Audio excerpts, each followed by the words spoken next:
সমস্ত ব্রতই কিন্তু পূজা, কিন্তু সমস্ত পূজা ব্রত নয়, এটা আমাদের প্রথমে বুঝতে হবে। এই বিপত্তারিণীকে আবার দুটো ভাগে ভাগ করা হয়েছে। এক হচ্ছে বিপত্তারিণী দুর্গা, যা জয় দুর্গা নামেও প্রসিদ্ধ, ইনাকেই কিন্তু বিপত্তারিণী দুর্গা রূপে পূজা করা হয়। আর বিপত্তারিণী চণ্ডীর কথা আবার শাস্ত্রে উল্লেখ আছে, যে বিপত্তারিণী চণ্ডীর সঙ্গে আমরা কালীর কিছুটা সদৃশ্য পাই। এবার বিপত্তারিণী পূজা বা বিপদনাশিনী পূজার ক্ষেত্রে আমরা জানি যে কিছু কিছু বিশেষ বিধি আছে, 13টি ফুল, ফল, পান ইত্যাদি দান করতে হয়। গুপ্ত নবরাত্রিতে 9 দিন বিহিত যদি দেবী আরাধনা ও দেবীর পাঠ, চণ্ডী পাঠ, পূজা, ঘট স্থাপন করে বিধিবৎ নবদুর্গার পূজা পাঠ করা যায়।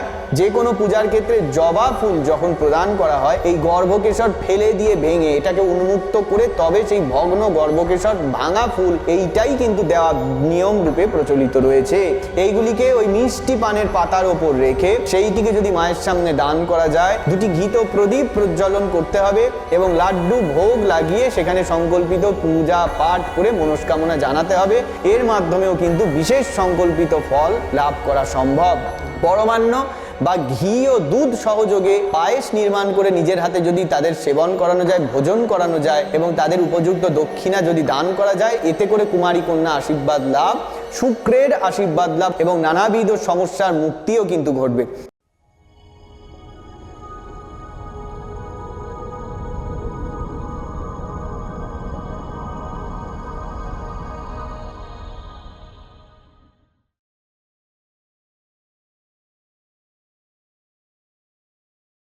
জয় মা। আজকে বিপত্তারিণী পুজো সম্পর্কে আলোচনা করব। বিপত্তারিণী পূজা এটি একটি পূজাই নয়, ব্রত রূপেও কিন্তু প্রসিদ্ধ। বাংলার ঘরে ঘরে বিপত্তারিণী পূজা এবং এই পূজাকে কেন্দ্র করে নানাবিধ ক্রিয়া কর্ম, মানুষের মধ্যে মনস্কামনা, সংকল্প, উদ্দেশ্য যা পূরণের জন্য তারা এই বিপত্তারিণী পূজা করে থাকে। তবে এইটি উল্লেখ করা, আলোচনা করার পূর্বে আপনাদের কাছে অনুরোধ, ভিডিওটি যদি আপনাদের গ্রহণযোগ্য বলে মনে হয় চ্যানেলটি অবশ্যই এক্ষুনি সাবস্ক্রাইব করুন এবং অবশ্যই নোটিফিকেশান পাওয়ার জন্য বেল আইকনটি প্রেস করে দিন। তাতে ভিডিও নিত্য নতুন পোস্ট হলে সেগুলির নোটিফিকেশান আপনাদের কাছে পৌঁছাবে এবং আপনারা চ্যানেলটির সঙ্গে এবং ভিডিওগুলির সঙ্গে যুক্ত থাকতে পারবেন। বিপত্তারিণী পূজা, বিপত্তারিণী বা বিপদনাশিনী পূজা যা বাংলায় একটি ব্রত রূপে প্রসিদ্ধ। আগে ব্রত আর পূজার তফাৎ আমাদের বুঝতে হবে, তবে আমরা বিপত্তারিণী পুজোর উল্লেখ্য সংকল্পগুলি বা বিশেষ বিষয়গুলি উল্লেখ করতে পারব। বিপত্তারিণী পূজা মূলত পূজার ব্রতের বিষয় হচ্ছে যে প্রতিটি ব্রতর মধ্যেই কিন্তু পূজা অন্তর্ভুক্ত, কিন্তু সমস্ত পূজাই ব্রত নয়।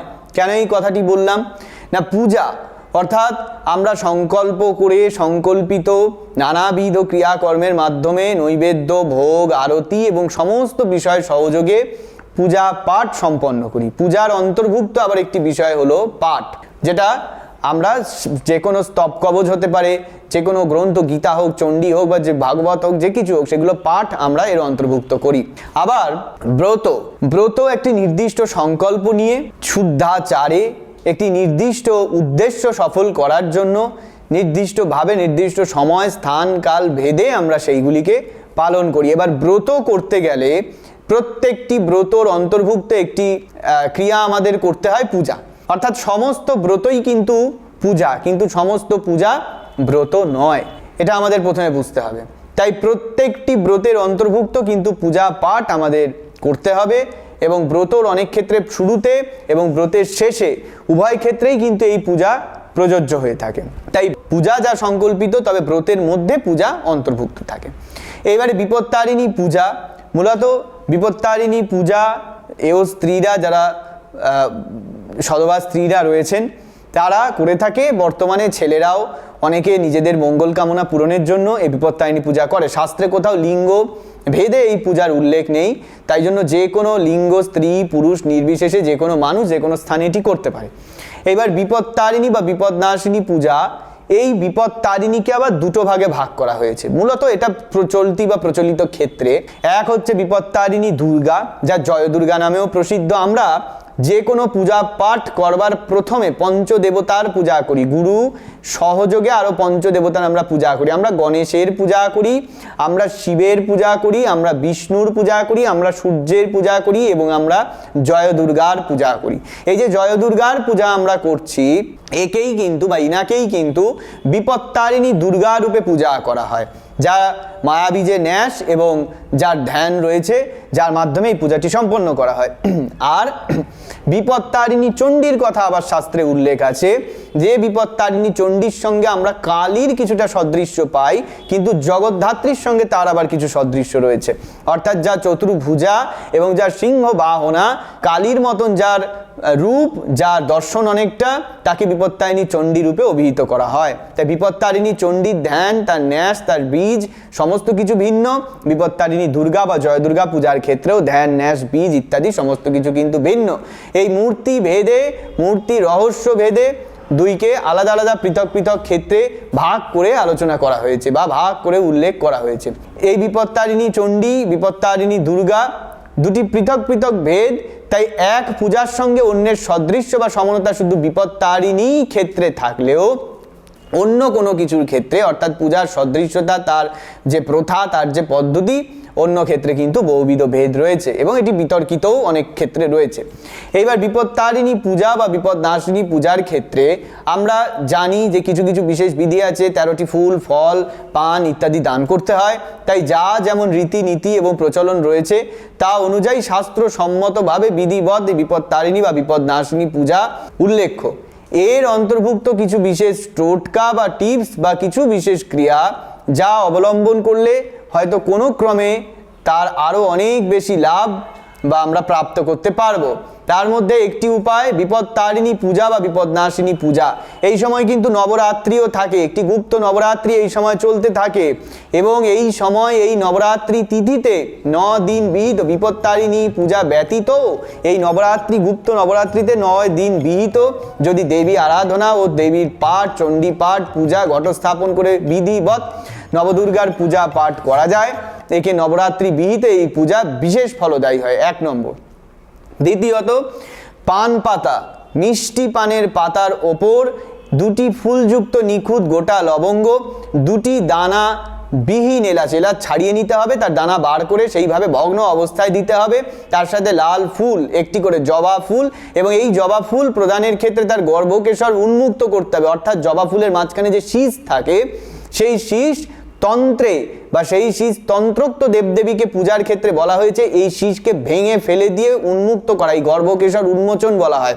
তাই তন্ত্রে বলা হয়েছে কালী, দুর্গা, দশমহাবিদ্যা বা যে কোনো মহাবিদ্যাগণ বা তন্ত্রোক্ত পূজার ক্ষেত্রে সূর্য পূজা ব্যতি রেখে, বাদ রেখে যে কোনো পূজার ক্ষেত্রে জবা ফুল যখন প্রদান করা হয় এই গর্ভকেশর ফেলে দিয়ে ভেঙে এটাকে উন্মুক্ত করে তবে সেই ভগ্ন গর্ভকেশর ভাঙা ফুল এইটাই কিন্তু দেওয়া নিয়ম রূপে প্রচলিত রয়েছে বা শাস্ত্রসম্মত।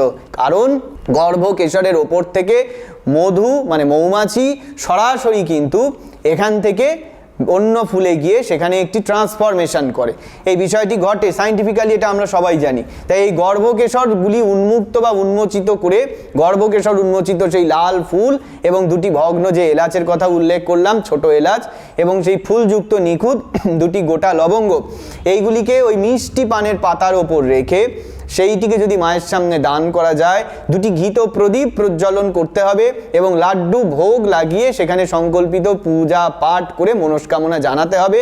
এর মাধ্যমেও কিন্তু বিশেষ সংকল্পিত ফল লাভ করা সম্ভব। এরপর তৃতীয় উপায়তে চলে যাচ্ছি, শত্রু দমন। শত্রুর জ্বালায় জর্জরিত হয়ে থাকলে এবং নানাবিধ সমস্যার দ্বারা ব্যতিব্যস্ত হয়ে থাকলে এই দিন বিশেষ করে সপ্তশতী চণ্ডীর পাঠ ও চণ্ডী যাগ যদি করা যায়, এই বিপত্তারিণী পুজোর দিন শত্রু দমনের ক্ষেত্রে তার বিশেষ ফল কিন্তু প্রাপ্ত করা যায়।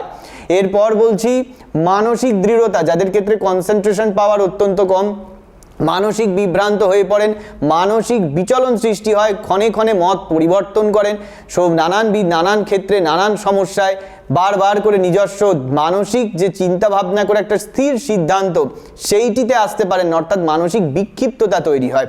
সেক্ষেত্রে মানসিক দৃঢ়তার জন্য এই দিন থেকে শুরু করে 11 দিন ঘৃত প্রদীপ প্রজ্বলন এবং অখণ্ড দীপ দানে মানসিক দৃঢ়তা প্রাপ্ত করা যায়। মনস্কামনা পূরণের জন্য এরপর উপায় বলছি, লাল পদ্ম ফুল সেটিকে পূর্ণরূপে প্রস্ফুটিত করে রক্ত চন্দন দ্বারা পূর্ণ চর্চিত করে এর সঙ্গে নিখুঁত বেল পাতা সহযোগে যদি মায়ের কাছে পুষ্পাঞ্জলি দান করা যায়, এতে করে মানসিক মনস্কামনা যদি কিছু থাকে সেইগুলি পূর্ণতা লাভ করা যায়, সেটি পূর্ণ করা যায়। এরপর এই দিন যেহেতু আমি বলেছি বিপত্তারিণী বা জয় দুর্গা পূজার দিন যে গুপ্ত নবরাত্রিও চলে, এই দিন কুমারী কন্যার ভোজন করানো, কুমারী কন্যাদের কুমারী পূজন রূপে পূজা করা, তাদের নিজের হাতে ভোজন করানো, বিশেষ করে পরমান্ন বা ঘি ও দুধ সহযোগে পায়েস নির্মাণ করে নিজের হাতে যদি তাদের সেবন করানো যায়, ভোজন করানো যায় এবং তাদের উপযুক্ত দক্ষিণা যদি দান করা যায় এবং কুমারীদের সাজসজ্জার দ্রব্য সামগ্রী, কাঁচের চুড়ি, বস্ত্র এগুলো যদি দান করা যায়, এতে করে কুমারী কন্যা আশীর্বাদ লাভ, শুক্রের আশীর্বাদ লাভ বা শুক্রের সুফল লাভ এবং নানাবিধ সমস্যার মুক্তিও কিন্তু ঘটবে। তাই যে উপায় বা যে বিধিগুলি আমি উল্লেখ করলাম, জয় দুর্গা পূজা বা বিপত্তারিণী পূজা, বিপদনাশিনী পূজাকে কেন্দ্র করে এই জয় দুর্গা বা বিপত্তারিণী পূজার দিন ক্রিয়া বা উপাচারগুলিকে যদি ফলো করা যায়, বিধিবদ্ধভাবে যদি সেগুলি মান্যতা দেওয়া যায়, নিশ্চিত রূপে এতে অবশ্যই কিছুটা হলেও উপকার লাভ করা সম্ভব হবে। তবে একটি কথা আমি প্রতি ভিডিওতে যেমন বলি, টোটকা বা বিশেষ উপায়ের ক্ষেত্রে, যে তন্ত্র প্রয়োগ বা বিধিবৎ শাস্ত্রসম্মত বিষয় প্রয়োগের ক্ষেত্রে যেমন আকস্মিক দ্রুত ফল লাভ করা যায়, রত্ন ধারণের ক্ষেত্রে এই সমস্ত ব্রত, পূজা, টোটকা, নিয়ম নিষ্ঠা পালনের ক্ষেত্রে দৃঢ়তা, ধৈর্য এবং সময়ের প্রয়োজন। নির্দিষ্ট সময় ধরে ধীরে ধীরে এগুলি ফলো করতে, পালন করতে থাকলে নিশ্চিতরূপে একটা সময়ের পর গিয়ে তার সুফল অবশ্যই লাভ করা সম্ভব। তাই ধৈর্য ধরে এবং ধীরে সুস্থে এই বিষয়গুলিকে মেনটেন করে, অর্থাৎ মান্যতা দিয়ে এগিয়ে যেতে হবে। দীর্ঘদিন এইগুলো চালিয়ে গেলে এবং বিশ্বাস যদি ভগবানের ওপর আস্থা সঠিক থাকে, নিশ্চিতরূপে এর ফলও লাভ করতে পারবেন। আপনাদের কাছে অনুরোধ, ভিডিওটি যদি আপনাদের গ্রহণযোগ্য বলে মনে হয়, চ্যানেলটি অবশ্যই এক্ষুনি সাবস্ক্রাইব করুন এবং অবশ্যই নোটিফিকেশন পাওয়ার জন্য বেল আইকনটি প্রেস করে দিন। তাতে ভিডিও নিত্য নতুন পোস্ট হলে সেগুলির নোটিফিকেশন আপনাদের কাছে পৌঁছাবে। এই পর্যন্তই আজকের ভিডিও। সকলে ভালো থাকুন, সুস্থ থাকুন। জয় মা।